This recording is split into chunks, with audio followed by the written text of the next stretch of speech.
TikTok has made Gen Z more outspoken in their opinions, even on the country's foreign policy. Youth has a measurable impact on every aspect of development in democracy. Whether it's policy making or fashion trends, youth gets impacted very easily. This influence can affect their lives in both good and bad ways. In recent times, Chinese food, fashion, government policies, movies, and even their social media platforms are influencing youth worldwide. Before we dive into how China influences the youth, we need to inform you about the change in societies and the effect of globalization. The change in societies. Mainland China's quick and profound societal change has significantly altered 1 billion people's daily lives during the past 40 years. To explain how and why cultures change on a societal level, several different cultural theories have been proposed. These theories determine the individual differences in traditions and modernity map onto a set of psychological processes and behavioral patterns. Psychologists have also developed instructive theories and testable hypotheses. Interestingly, earlier studies have produced inconsistent, sometimes even seemingly at odds, empirical results. On the one hand, it's well documented that some aspects of culture change as societies transition from traditional to urban, from poor to rich, from more isolated to more interconnected, from less educated to more educated, and from more agricultural to more industrialized. One such aspect of culture change is the rise of individualism during these social transitions. For instance, divorce rates, a sign of modernity, have increased in China as it has become wealthier over the past few decades. Wealth and divorce appear to follow the same pattern in all social systems. The modernization argument, however, faces a big challenge from mounting evidence that some cultures, such as those in Japan, Korea, and China, continue to be very collectivist despite fast economic development and urbanization. For instance, although wealth increased significantly in Japan, Korea, and China between 1990 and 2007, support the idea that family is vital in life remain unchanged in Korea, or even rose in China and Japan. According to the Global Values Survey, many societies still preserve their old or even native value systems despite industrialization.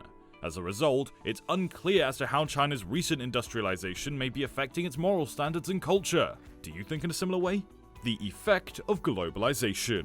We can consider the Chinese people bicultural or multicultural rather than monocultural as modernization and globalization spread and deepen, greatly transforming them through a hybrid culture fusing traditional and modern traditions.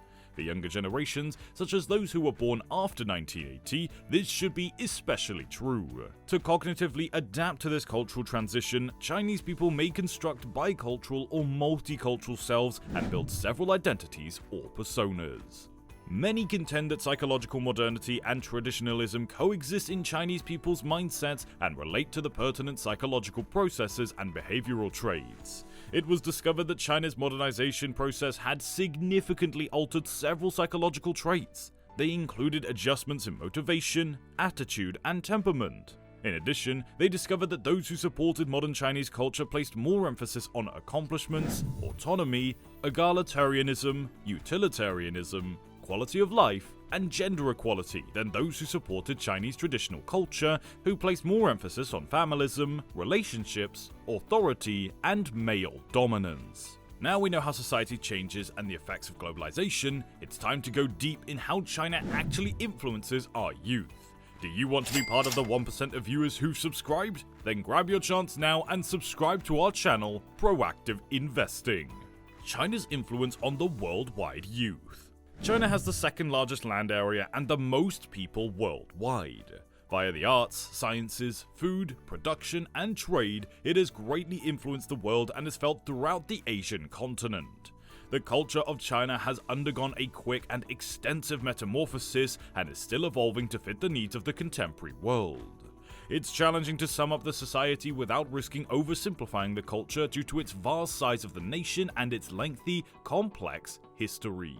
The country's enormous physical and demographic expanse accommodates various ethnic groups with dialects, customs, and traditions. The West tends to view the Chinese as a homogeneous population, thus it's critical to recognize their diversity. The opinions of young and old and urban and rural residents show a definite social difference in today's world. Older Chinese and Chinese living in rural areas cherish the traditional culture and work to maintain and uphold it. Chinese urban youth, on the other hand, are typically more receptive and passionate about progressive principles. The populace has a variety of viewpoints on the significance of modernization and cultural preservation. Even though research on cross-cultural perspectives on morality has exploded in recent years, some cultural psychologists have called for a paradigm shift from cross-cultural comparisons towards a dynamic constructivist approach.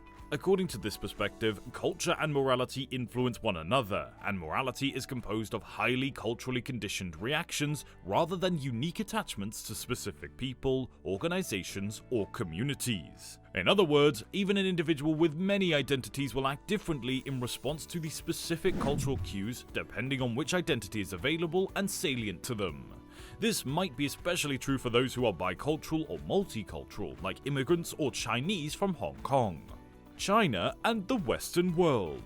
Beijing contributed to efforts to coordinate macroeconomic measures during the financial crisis of 2007 to 2008.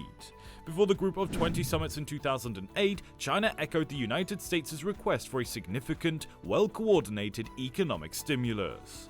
Beijing unveiled a $580 billion economic stimulus plan at home. Beijing then promoted to other nations China's contribution to the recovery of the global economy through state media and other resources. In addition, China began to develop its Beijing-centric institutions, a trend that would intensify in the 2010s. Beijing created the Shanghai Cooperation Organization in the preceding decade, building on the Shanghai Five group that had previously brought together China, Russia, and Central Asian nations.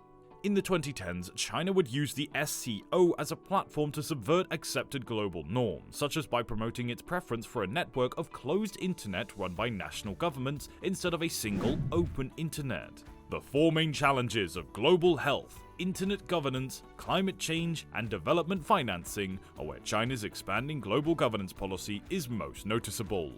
Even nations with comparatively robust state and civil society institutions have had difficulty coping with the ramifications of China's rapid economic and political expansion.